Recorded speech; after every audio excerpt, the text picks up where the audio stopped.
I've given a real tough task because I completely concur with Monica at home regarding the need for best practices, and I don't think there's disagreement there. My example here is really showing perhaps some disagreement in the approach, what we actually perceive as necessary from an industry perspective and from regulatory perspective. I'd like to also make a disclaimer. I am not the person who actually produce the analysis and reporting. I am communicating that, and I will try to do that not only showing what discrepancies were, I will try to do that also identifying what were potentially the gaps from both parties. I'll try to take a neutral position here. So next slide.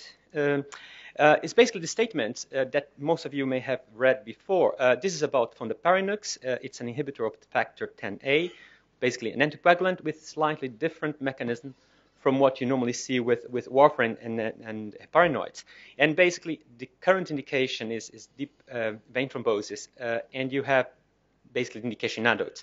Now, based on some modeling prediction, you would expect the 0.1 milligram per kilogram to be the dose at which you achieve comparable exposures in children, and therefore the idea here was to progress towards a pharmacokinetic bridging and infer from that pharmacokinetic bridging the dose for the pediatric indication.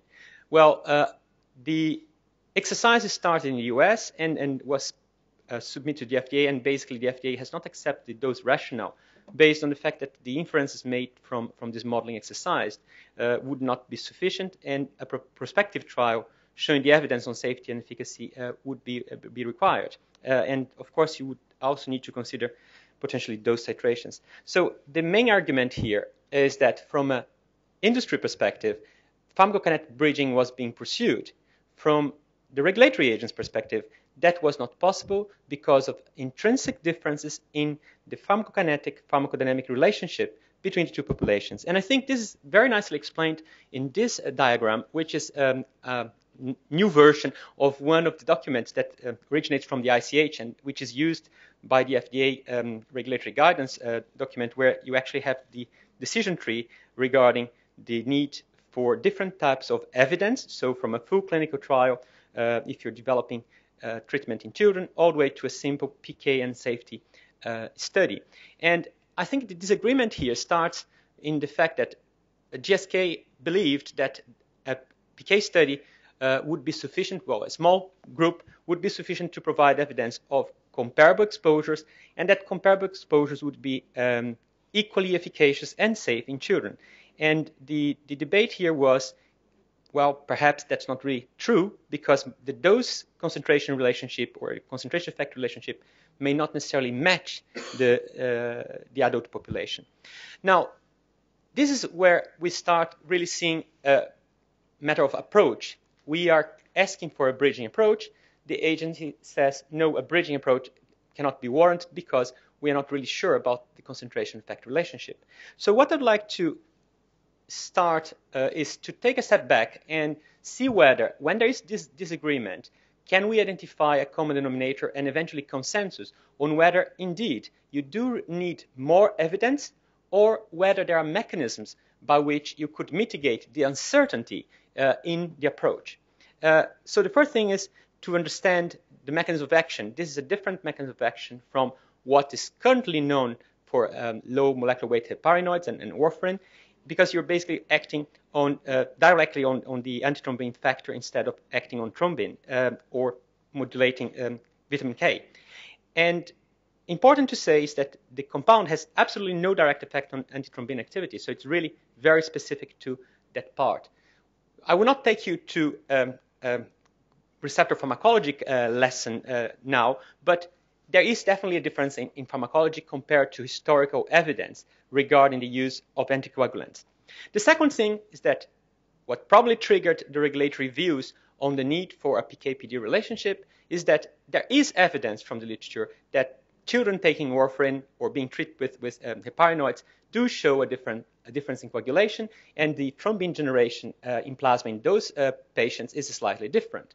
Now, the question that is not really addressed here is whether the differences in mechanism of action will lead to comparable difference to what we see with heparinoids, and whether at the therapeutic levels that will have a clinical impact. Yes, there might be a difference. We may not necessarily dispute that difference, but are they clinically different?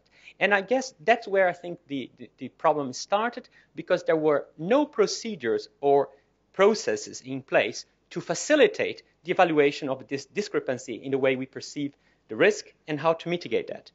So I will not get into the details. I mean, the slides are there for you further to evaluate. But the idea was that this being a different mechanism, you may not necessarily have the same downstream effect that you would perceive with heparin or warfarin.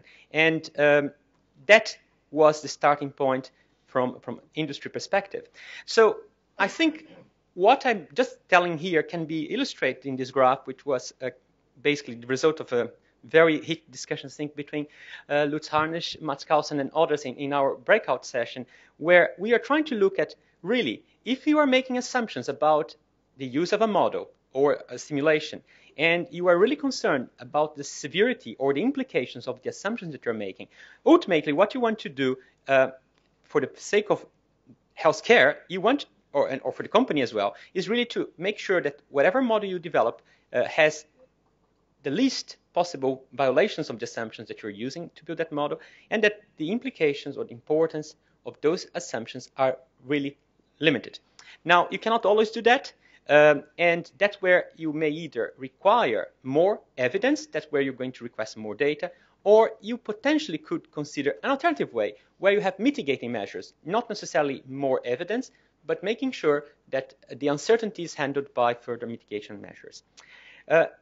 I guess this is really where we are going to struggle in the use of modeling and simulation in certain areas like pediatrics, where indeed we are trying to reduce the burden by generating new evidence using modeling simulations, but we don't really have a procedure or standards to support these mitigation measures. So what was done, what I want to show you very briefly, and the consequences of what has been done so far, is that there is no indication for the pediatric use so far. I mean, the compound is still primarily used in adults. And this is already published, showing the pharmacokinetic analysis of fondaparinux in 24 children between 1 and 18 years of age.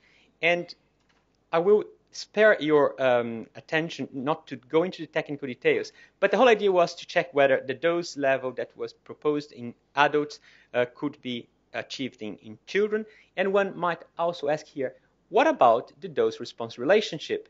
Was that also clear in adults? Could we have used not only the therapeutic dose level to guide the design of the pharmacokinetic trial, could we also have included some additional dose levels which were observed in adults? Could you have done that ex vivo as well? So there are lots of considerations that one might consider before progressing into a full-blown clinical trial. And the model, as you can see, this is a VPC. We're talking about a VPC, about shrinkage. So I think the report for that particular study contained most of the comments that were provided earlier by Monica at home on the quality of reporting and the details, which you can see actually in a publication. The data here is actually the model predictions and the overlapped observations. We also had simulations over the duration of treatment, so this is repeat dosing. And what you see, again, the observed data is overlapped over the predictions, and the black spots here are the median line with the 95% prediction intervals. And you can see that the predictions from the model do correspond to the observations. And you would expect that a model that captures both the point estimate as well as the variance, you would also see some points beyond that 95% confidence intervals, indicating that you are not overestimating variance. Anyway, the bottom line, you can see also here in this other graph that even when you look at individual patient data, you are predicting reasonably well those concentrations. Now, I will skip this one.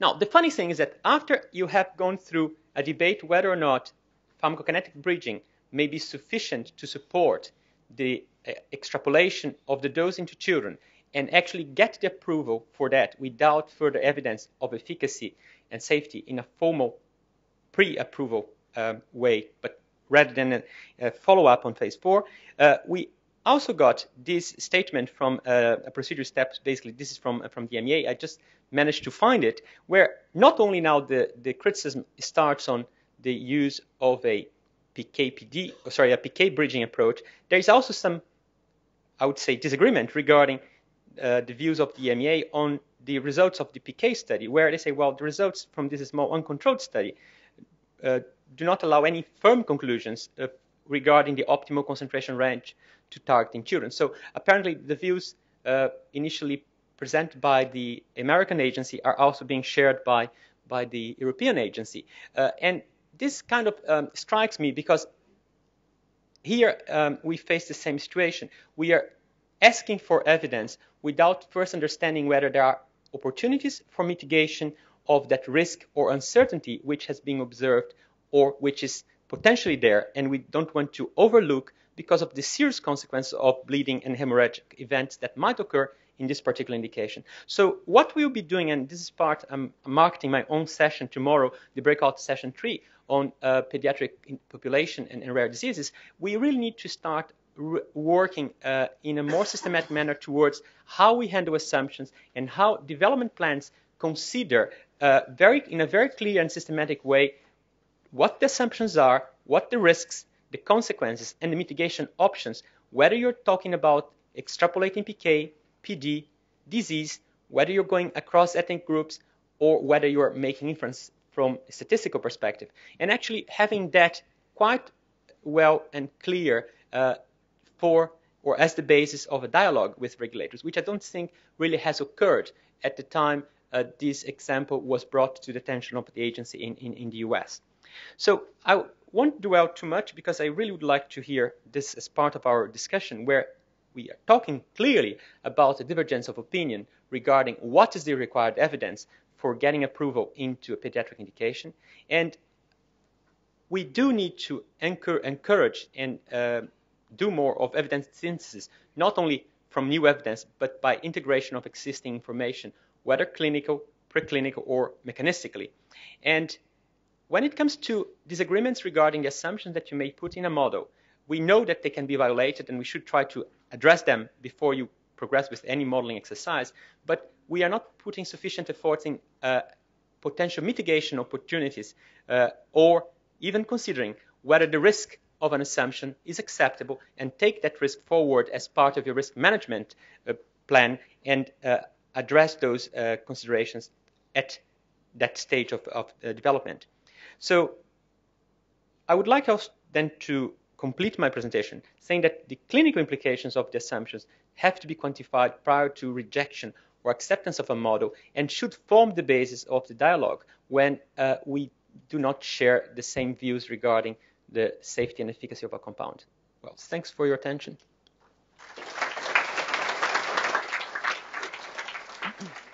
Thanks for the presentation. I wonder if we can have the slides back on the screen, please. And Oscar, could you wind up a few slides? I missed something as you went through. So it was this one. That's the one. Thank you. I was trying to read the rest of the paragraph as you were speaking.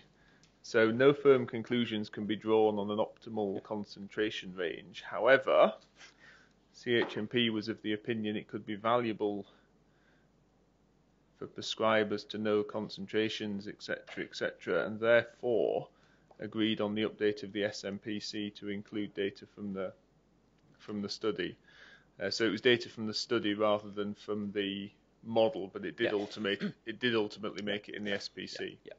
I think it's an illustration of a phenomenon that challenges us on a fairly regular basis, which is the necessity to make a decision on what in our scientific judgment is imperfect information, and that can be empirical data or it can be model-based data, but imperfect or not, it can be, to our mind, to the benefit of the decision to use it.